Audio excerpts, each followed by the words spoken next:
Hello and welcome to Views on News. I am Jawad Tehami. A number of representatives of the UN agencies have told the United Nations Security Council that the situation in Gaza is dire, at the same time accusing Israel of systematically blocking the delivery of aid to the desperate Palestinians in Gaza. Now, the deputy chief of the UN's humanitarian agency said at least 576,000 people in Gaza, that is 1/4 of the population in the besieged strip, is one step away from famine. If nothing is done, we fear widespread famine in Gaza is almost inevitable.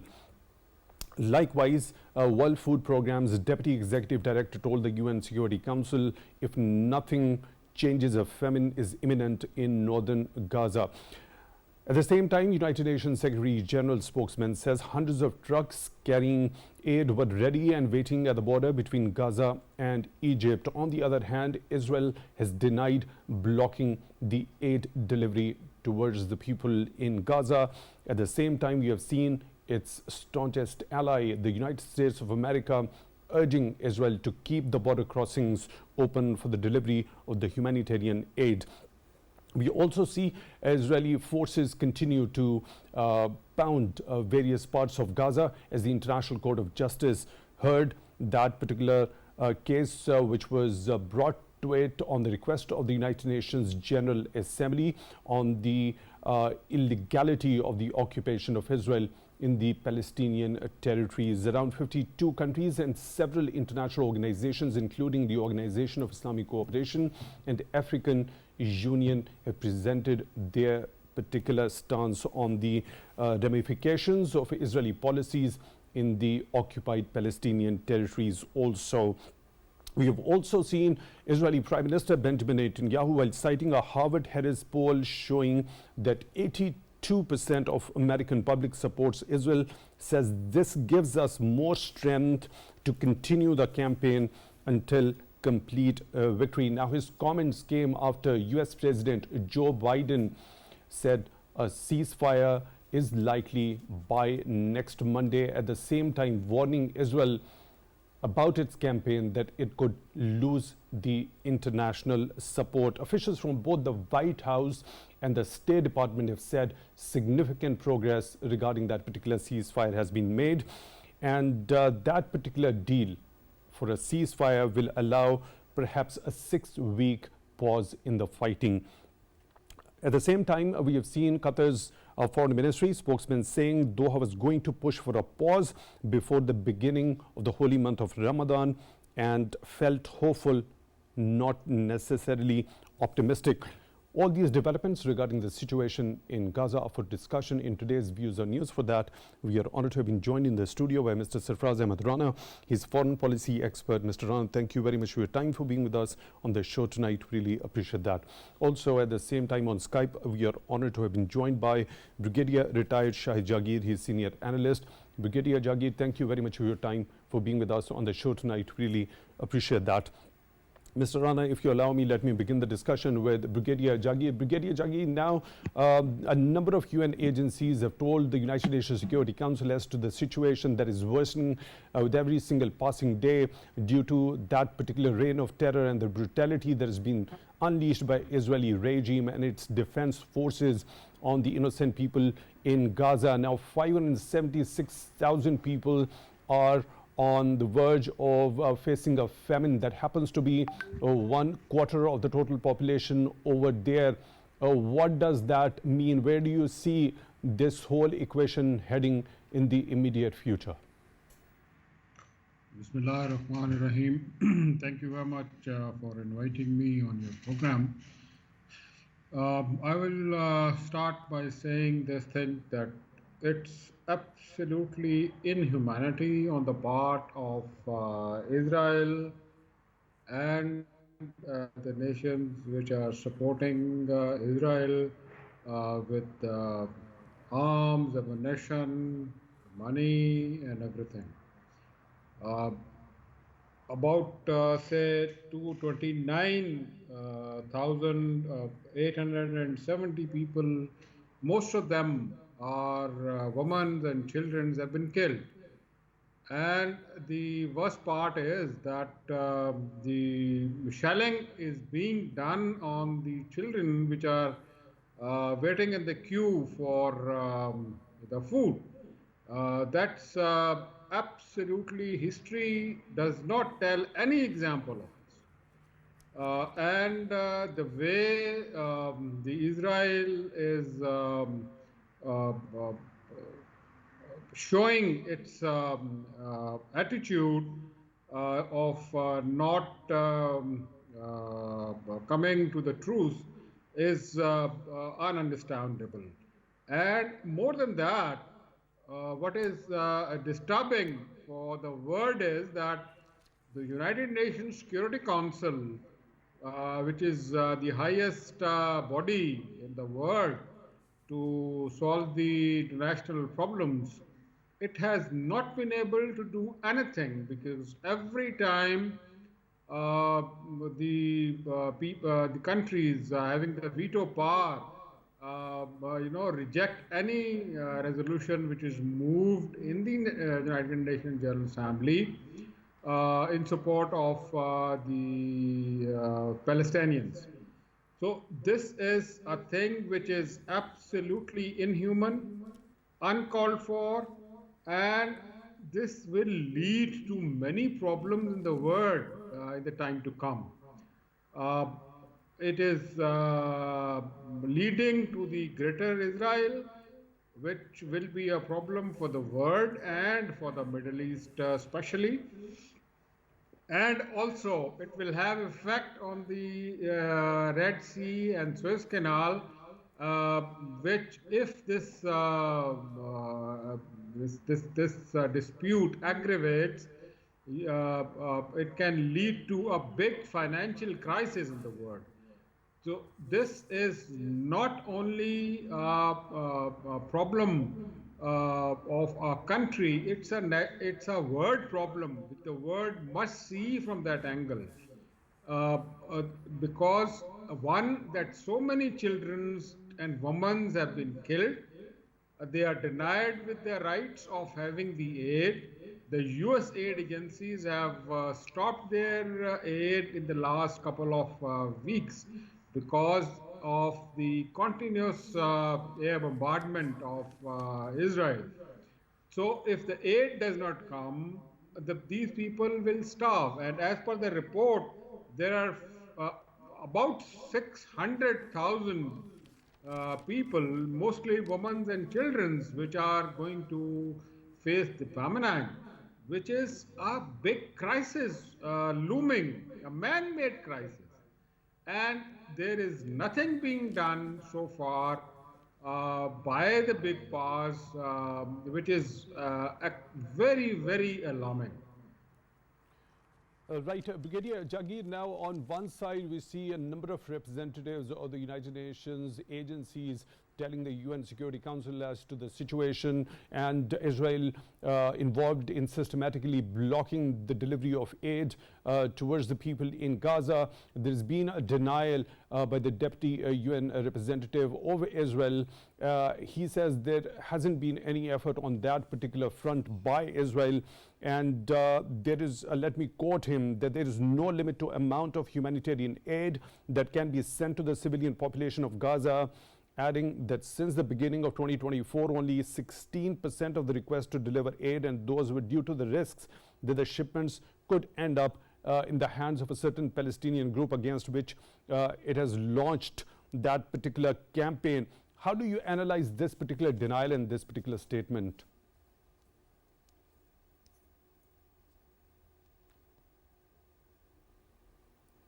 One, it appears that the countries having the veto power are not interested in solving this issue. One, or if they want to resolve it, they want to resolve it on the terms of the Israel, not on the terms of the Palestinians. So that is very much injustice for the Israelis. Number two, why should the aid workers should go when they know that there is going to be air bombing on them They would never go in. That is another strategy which has been deliberately launched by the Israel. That on the one side, assault on them, and on the other side, do not let the aid convoys or the aid come into Israel. So, to crush them inhumanly. The third thing is that till the time the countries which are supporting Israel in terms of arms, ammunition, and military support, as well as the money, till the time they don't stand up and say that enough is enough, we will not support you, and we will not give you any support, whether it is their American fleet there in the Mediterranean or the European boats and the missile carriers which are there. There is no way that Israel will back down. The last point is that the total beneficiary of all this is going to be the Netanyahu, which has got his popularity, political popularity down the ladder, has now gained it many-fold high.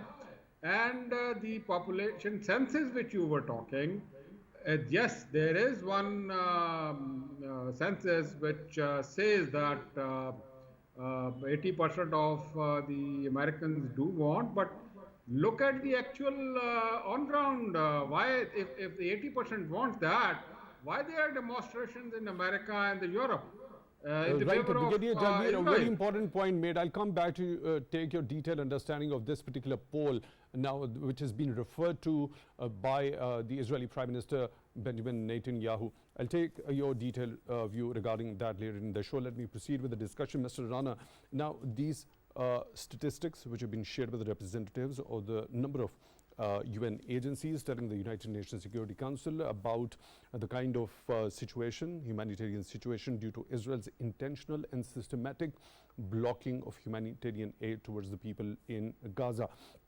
Now, the Deputy Chief of the UN Humanitarian Agency tells the UNSC, let me quote him, the number of measures, overwhelming obstacles just to get a bare minimum of supplies into Gaza, crossing closures, restrictions on movement and communication, onerous vetting procedures, unrest, damaged roads, and unexploded ordnance. So, I mean, given this particular fact, how do you analyze that particular statement of denial by the Israeli representative? You know, as you mentioned, Jawad, in your statement, that it is basically the systematic blocking of the aid which is going through to Palestinian, and the situation already you mentioned in the introduction, which is quite grave. They are facing one of the worst humanitarian crises in the history of humanitarian crisis. Number one, it is not just a systematic blocking of the aid, but it is basically the systematic killing, massacre, ethnic cleansing, genocide of the Palestinian people in Palestine. And what surprised me more is basically, you know, those Western countries are absolutely and completely failed to protect, the responsibility to protect, and to commit themselves, protect the mass atrocities which are currently committed by the Israel, right?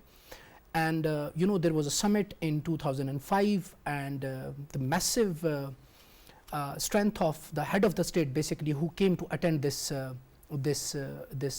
summit in 2005, and in this summit basically they had signed a memorandum of understanding which says the R2P responsibility to protect, that why they basically gathered, so the world would not witness again the kind of genocide and mass atrocities we had seen in Yugoslavia and Rwanda. Okay, if not in numbers, we see that the kind of mass atrocities, at least in nature, these are now currently parallel and matching in nature I'm talking about, not in numbers, not in numerical strength, right? So why West and also United States of America is not stopping, and why they so far why they have completely failed to stop Israel doing all those things? Number one. Number two, Israel is currently the largest cumulative recipient of the American aid, which is currently $3.8 billion annually in terms of military aid, right? So currently what Israel is not doing without, the backing and the complacent role of United States of America, in particular, and also the Western role in general, right? So that's quite important that, now West should commit itself, to protect the humanitarian crisis, which is currently making, so yes. So the reasons behind that particular veto of that particular resolution, with the 13 votes in favor of a ceasefire, urgent humanitarian ceasefire, but the US making a veto, giving a negative vote to that recent UN Security Council resolution. Why? Why? Because we know the role and the influence of Israeli lobby in United States of America, in American business and American military industrial complexes, how basically they are currently capturing and controlling the American mass publications and media houses, and also their greatest share in their economy. And so therefore, America completely, is aware of, and especially the American President Biden is aware of their significant influence in the American politics, domestic politics. And of course, we all know that whenever, the foreign policy with reference to Middle East is being crafted or is being made, that basically they first get the approval of Israel. No single foreign policy can be made without inviting the suggestions or feedback from the Israel. So Israel is, of course, their strategic partner in the Middle East, and so-called, Israel share the democratic values in Israel, and American military establishment, White House, Pentagon, State Department. So every department knows the role and the influence of Israeli lobby, the kind of influence they basically currently exercise in American domestic politics. So that is basically the main role, the key role. What significance do you associate with this particular poll by Howard and Harris that reveals 82% of the Americans support Israel in its war against Hamas, with 68% saying they believe Israel is doing what it can to avoid civilian casualties? This particular poll has been referred to by Benjamin Netanyahu, saying that it actually gives us strength to go and have that complete victory. What's the significance of this? And are these findings in this particular poll contrary to the ground situation, as we have seen massive demonstrations within the United States? Well, given the history of American public opinion, I totally doubt the integrity of this poll which is being conducted, in which the massive and the staggering number of American people are voting in the favor of the continuing mass atrocities by Israel. So I completely suspect the integrity of this poll, number one. Number two, who those people are who are coming out in the streets protesting in the favor of Palestine, who those people are. So I totally totally doubt the integrity of this poll. That why? Because as I mentioned, given the kind of Israeli lobby's influence in the American domestic politics, so they can conduct any kind of, they can get the poll of their own choice or their own preferences suiting their own interest, right? So they can easily get it done. Right. Brigadier Jagir, do you think this particular poll, which has been referred to by Benjamin Netanyahu, is going to serve as another pretext for him to continue with his brutal offensive against the innocent people in Gaza? And what's your understanding regarding the credibility of this particular sort of a poll? At the moment, it seems to be that this thing will continue. Hopes are that in the coming Ramadan, for the Ramadan days, there might be some truths which the people are working very hard on that they should be able to do that. But coming on to your question, this is the the way for Netanyahu to convince that nation that he is a very, very daring and patriotic Israeli. But that is the only way that he can save his face from all the corruption and illegal activities which he has done in the previous past, and especially he can be the one who is serving the Western interest of engulfing the Arabian Peninsula. You see that Syrians have bases, Iraq has bases, and now the Sudan problem, and then now the Red Sea. So the Arabian Peninsula is almost engulfed from every side, which is the main source of oil for the whole world. So one is that. The second is that the American industrial complex, which is the main driving force of the economy of America, and part of Europe, they are the one which want some dispute somewhere in the world at every time of the year, so that they should be able to sell off their guns and make the money. But they don't realize, what they don't realize is how much inhuman activities they are doing. And especially when the United Nations has failed to implement its charter, and United Nations has actually failed in the sense from its core objective of its valuation, that it was made for the prevention of further wars. Somehow this has not been happened, especially in case of this Israel and Palestinians. So this is a thought that which bothers everybody's mind, that if this is the case, that one country or couple of countries rule has to be implemented in the world, whether right or wrong, just or unjust, and there is new humanity for other than those couple of peoples, then we are moving to a doomsday. The world is moving to a doomsday. So the need of the hour is that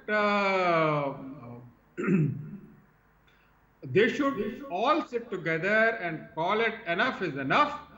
Stop the aid, stop the arms ammunition going to Israel, stop the money, and tell them to give a halt to their offensive activities and bombings on the civilian and women and children and hospitals. This is absolutely not acceptable, and in no one's favor other than the Israeli president Netanyahu. Right, Brigadier retired Shahid Jagir, senior analyst, joining us on Skype. Thank you very much for taking time out for Views on News tonight. We really appreciate that. Mr. Rana, there was an earlier poll according to which it was conducted by AP and NOC, the Associated Press, how the adults believed that the military response from Israel in Gaza Strip had gone too far, up from 40% in November. Now, when you compare these two polls, which one do you think holds more weight as to the reality on the ground? Of course, we see that reality in the on the ground in the domestic politics of United States of America, that we see that people are coming out in the streets in mass numbers and protesting even against the White House and in some other states as well. And it's not something that a particular people of color or people of caste or people of same religion. I mean, people are coming like from every background, from every field, from every walks of life. They are just coming out and they are protesting and they're demanding from their government to stop Israel for doing this kind of mass atrocities and this kind of ethnic cleansing of the poor people of Palestine, right? And of course, as you mentioned, that now, of course, the humanitarian crisis has been getting grave and serious. Do you think it's going to serve as another pretext, this particular poll that has been referred to by Benjamin Netanyahu, to continue with his brutal offensive? Yeah, there could be a possibility that they got this kind of survey produced to favor their interest, right, in the domestic politics, to show the people that, you know, the people are still backing us and people are still backing Israel for conducting, so people can, you know, Israel can continue with this kind of mass atrocities with confidence, right? So that's why they got this kind of a survey produced, and to show the people that, you know, that we still have a sport of this kind. Yes. Right. Now, when we talk about that very optimism, when President Joe Biden says that a ceasefire is going to be by next Monday, White House officials as well as the State Department officials have also said there has been a significant progress as to this particular deal, and it might be for 6 weeks pause in the fighting. On the other side, this particular statement by Benjamin Netanyahu, that this particular survey gives him the strength to continue with the offensive until complete victory. So when you compare these two, where do you see that optimism on the part of the US officials as compared to this particular statement by Netanyahu? You know, Biden is basically not steering this or controlling this this entire situation, but, you know, Biden is basically you know, he's basically optimist, and he's basically thinking the positive side of the picture. And why? Because he's frustrated given the stubborn attitude of the Netanyahu. And why he's basically trying to stop Israel? Why? Because we all know that 2024 is the American election year, and the elections are due in November this year, right? So he does not want to lose basically the Muslim votes, which are in quite significant number in the American South, you know, those swing states. And let me just remind you that, you know. But as you just mentioned, that he happens to be optimistic, and there is election year also, and he doesn't want to lose those the Muslim constituency, yes. Muslim constituency. I'll take your detailed view regarding this particular thing, given the fact it was the US which has been continuously making a veto at the United Nations Security Council when there was a call for a ceasefire. We are now honored to have been joined by Dr. Hamid AlMashriqi. He is an analyst and strategic affairs expert. Dr. AlMashriqi, thank you very much for your time, for being with us on the show tonight. We really appreciate that. Now, there's been alarm that has been expressed by a number of UN agencies at the United Nations Security Council, especially highlighting the fact that around 576,000 people in Gaza, that happens to the 1/4 of the total population, is just one step away from famine. And Israel is involved in systematically blocking the humanitarian aid delivery there. On the other side, we have seen the denial coming from the UN representative of Israel. How do you see that particular denial, given the fact that there has been alarm expressed by a number of representatives associated with different agencies of the United Nations system? There is no doubt, Jawad, that the situation is very alarming. I mean, there are confirmed evidences that people are surviving on animal foods there.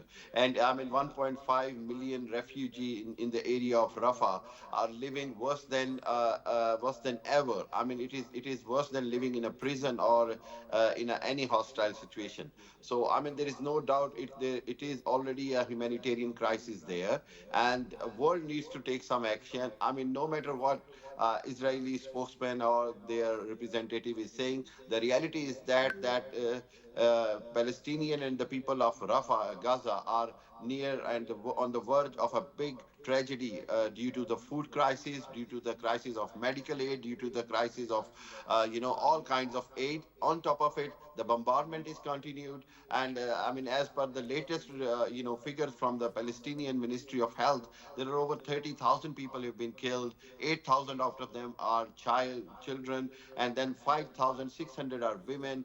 70,000 people are injured, and then on the other hand, 7,000 kids or children are in a very critical illness. Over 12,000 women are injured. Over 30,000 people. I mean, it is a very grave situation which world needs to understand. On the other hand, I mean, if we talk about the statement by the President Biden that there might be a ceasefire by next Monday, I believe that it is just it is nothing but a false hope.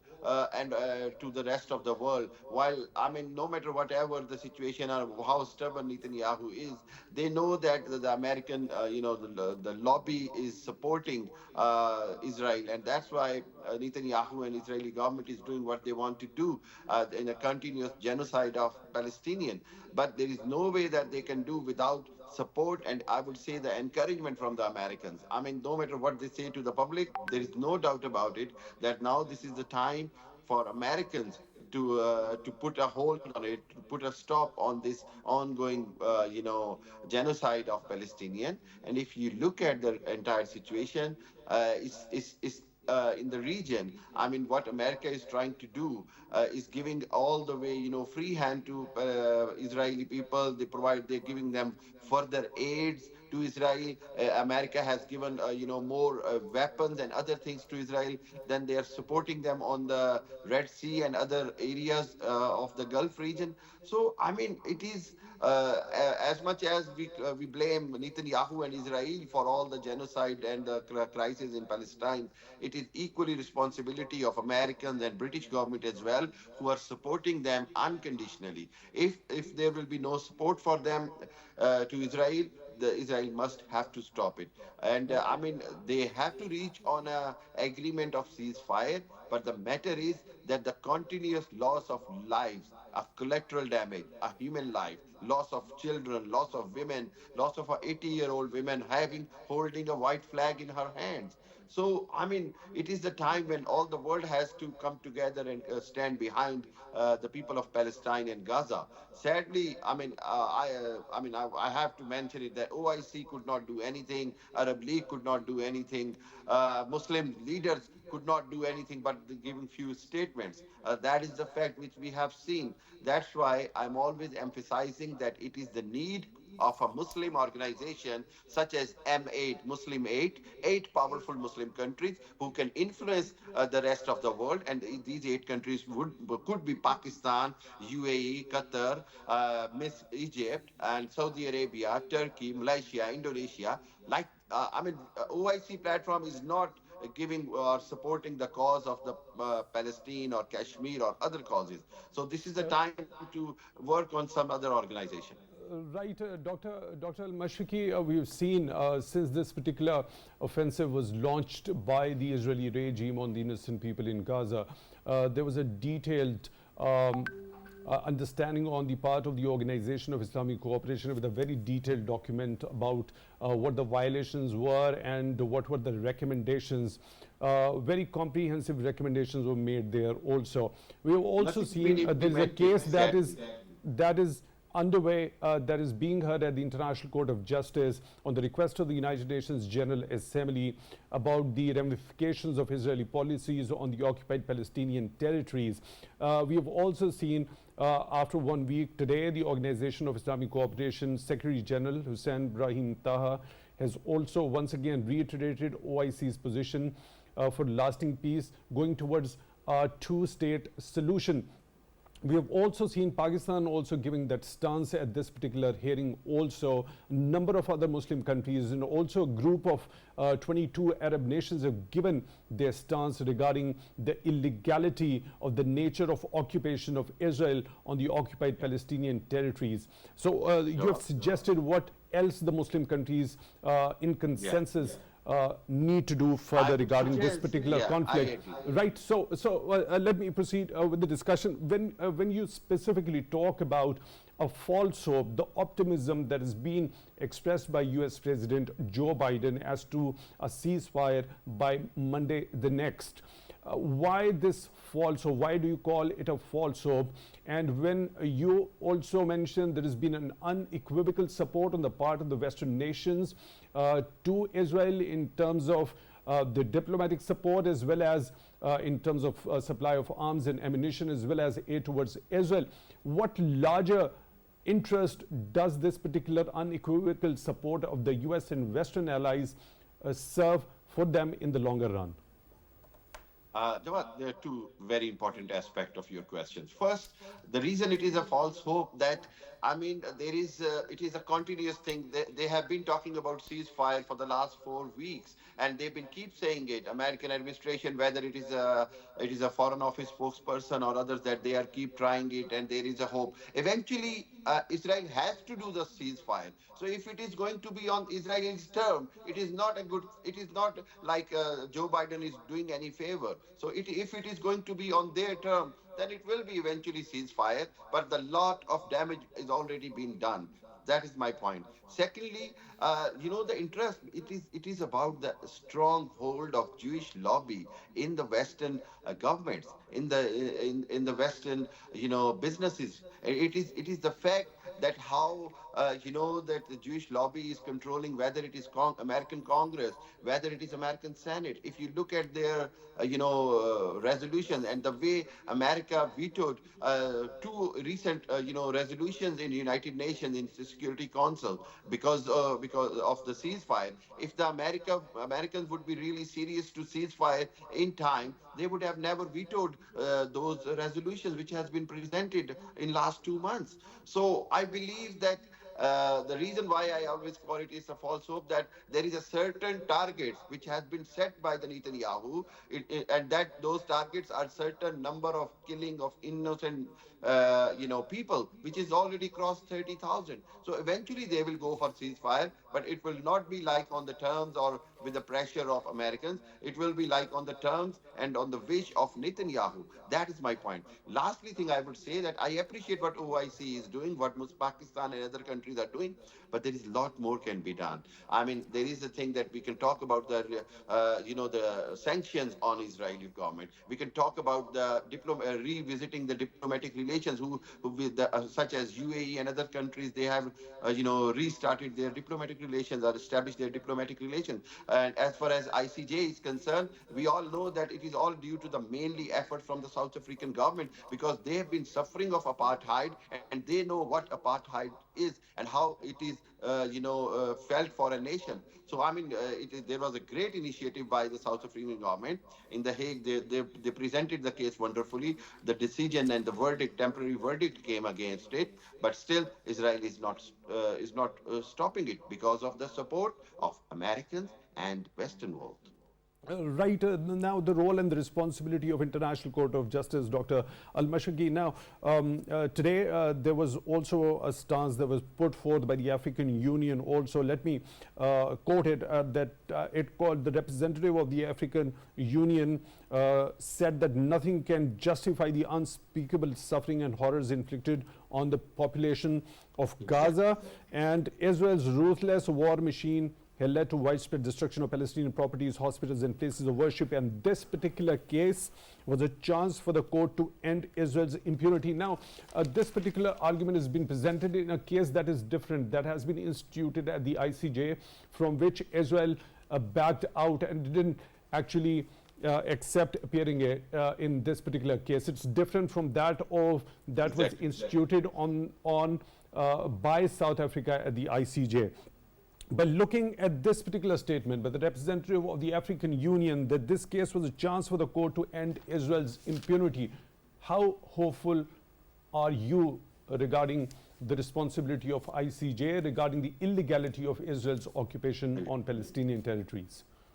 Jawad, I mean, we have to be very realistic that there are some limitations for ICJ, International Court of Justice.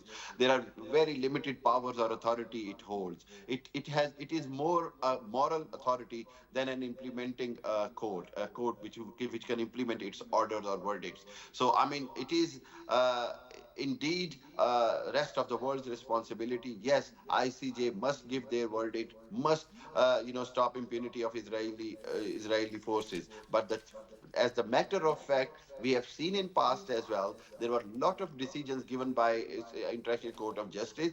But if the other party is not accepting it, there is nothing much can be done by forcefully, other than talking about it in United Nations, because it makes the case much more stronger against the oppressor, that what they are doing. But the problem is that in United Nations, we have a country like America and France and United Kingdom who always supported Israel, and eventually they vetoed so many resolutions against Israel. So ICJ have its own limitations. It is more of its verdicts or decisions are based on putting the moral pressure rather than it is not an implementing authority, or they do not have any force to implement their orders.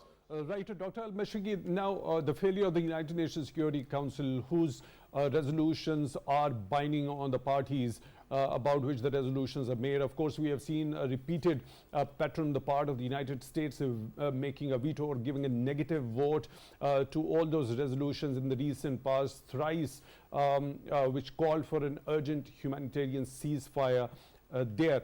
Now, we saw a stance coming from Pakistan's permanent representative to the United Nations, Mr. Munir Akram, also after this particular veto and negative vote by the United States.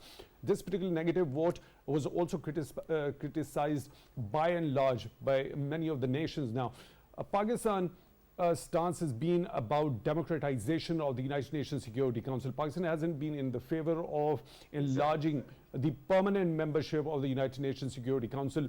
Doesn't this particular specific case of this failure of the United Nations Security Council actually call for reforms immediately in the United Nations Security Council?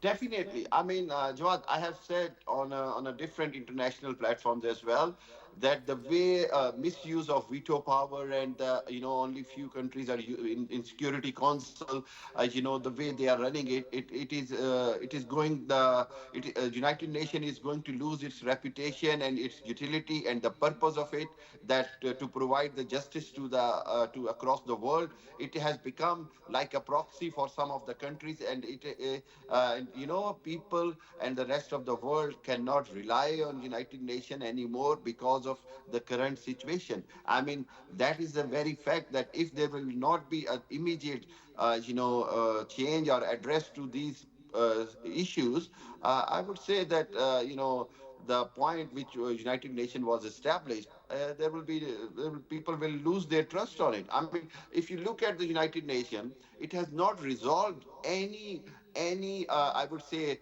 major conflict since 1960s. I mean, any major conflict, whether it is a conflict of, especially Muslim conflicts, Palestine, Kashmir, and then the war in Syria, the war against Iraq. Or later on, there was no weapon of mass destruction in Iraq, and the whole United Nations stood behind Americans and NATO. And eventually, they just, Dick Cheney and Rumsfeld said that it was just a mistake. I mean, this is the fact which, where they involved and misused United Nations platform, and that's why most of the countries are, losing their hope on the platform of United Nations, and it needs to be readdressed. And because there is all the control of United Nations is by United States, that's why it is quite understood from everybody that whatever American policy is, United Nations is driven by American policies. Right, Mr. Rana, now reforms at the United Nations Security Council. What's your analysis about it? There are a couple of things which I would like to talk about. First of all, we need to understand the role assigned to International Court of Justice, their role, and their also power assigned to the International Court of Justice. The role of International Court of Justice is basically the advisory role. Its decisions are not binding on the party states, right? So of course, how many decisions it basically releases against or favor of anybody, like or any country, let's say country A or B. Is it in both the cases, if we compare the two cases, the one which was brought in by South Africa? Now, there was also... No, but the other party was not involved. Why? Because Israel had not taken any part in the entire proceedings. But they took part, they came up with their justifications of what they are actually doing over there. So this particular case that we are talking about today, the hearing in which 52 different countries and international organizations presented their stance regarding the illegality of Israel's occupation of the Palestinian territories, it's a different one. So how do you compare? I mean, when there is going to be a detailed verdict, the preliminary rulings came from the International Court of Justice for Israel to not take any action that could be genocidal in nature. right, in the first one, which was brought in by South Africa. Now, there was also defense made by Israel in that particular case. So the court also said the court has the jurisdiction regarding that particular case, the violation of the Genocide Convention on the part of Israel. So when the court has the jurisdiction and Israel is giving defense in the International Court of Justice, so the later on the detailed verdict, the final verdict with the International Court of Justice will be giving, won't it be binding on both the parties? International Court of Justice may have the jurisdiction over certain matters, but do you think International Court of Justice has any kind of law enforcement mechanism? They do not have any law enforcement mechanism, so that's the challenge. I mean, if they give the decision, or if they release the decision in the favor of Palestine, so what is the body there to implement the decision? That is main challenge, right? And earlier, they somehow gave the decision favoring Palestine, right? The earlier decision I'm talking about, but of course, Israel has completely rejected the decision which is issued by the International Court of Justice. Secondly, you asked me a question about the restructuring of the United Nations Security Council. We need to understand and we need to study a bit, investigate the history of why the Permanent Five was basically created. Permanent Five was basically created to facilitate the peace process and to bring the stability in the world. But now Permanent Five has basically turned into a kind of a club in which every Permanent Five member is basically there to protect their own strategic and national interest. They are basically creating a disarray in world instead of bringing the stability back, right? And therefore, there is now a debate, and very active debate, that now there is a need to create another 2.0 world order. Why? Because 1.0 world order has been completely failed. Who is going to initiate that? Very quickly, last comment. Probably, there are countries, for example, China has been, I'm just being careful. Why? Because if I say that China is basically trying to change the order, then China will be labeled and framed as, China is a revisionist power or something like that, right? But, the world has certain set of expectations, and world is basically looking at the Beijing. Right, Mr. Sarfraz, Ahmad, Rana, foreign policy expert. Thank you very much for joining in the studio for tonight's show. And on Skype, we were joined by Dr. Hamid AlMashriqi, analyst and strategic affairs expert. Dr. AlMashriqi, thank you very much for your time also for being with us on the show tonight. Really appreciate that. With that, we come to the end of today's episode. Thank you very much for being with us.